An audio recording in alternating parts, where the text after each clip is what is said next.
to travel with my hedgehogs because I was trying to take a train to come home for Christmas, and I already booked the ticket. It was like $100. It was a 5-hour train ride. I was literally in line to go, and I had my hedgehogs in a bag. This woman scans my ticket and she goes, why didn't you check your pet to the pet section of the train? I'm like, because your website says I can if I want to, or I don't have to, and I didn't want to. And she's like, no, you have to do it every single time.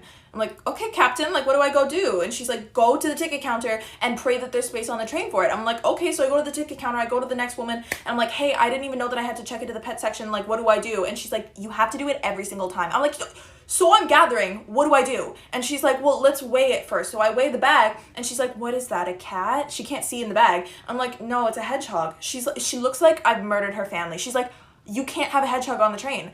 I'm like, well, then now would probably be a bad time to tell you that it's not 1, it's 5. I feel like a Hallmark movie. I'm like, please, I have to be home for Christmas. She's like, no, I'm sorry, I can't let you on the train. I also can't call my dad and be like, I'm not coming home for Christmas with that ticket that you paid for because of those hedgehogs that I bought in the summer off Kijiji off a street corner outside of a Starbucks. Like, he'll kill me. So I'm like, is there anybody else I can talk to? She didn't like that question. So I was not allowed on the train. I literally watched my train leave me in the station, and I had to call my dad and tell him. And he was like, hold on, let me check if there's a bus or a plane that'll take you. Nobody will take me with my hedgehogs. So this man had to drive 5 hours, pick me up, and then drive 5 hours back. That's 10 hours of dedicated driving from this man. Well, why didn't you read their terms and conditions before trying to get on the train with 5 hedgehogs? Like, read their website. I did. I could recite it to you better than they could. I read it front, back. Please let me on the train. I'm telling you that you won't know they're there. They won't even know they're there. They sleep all day.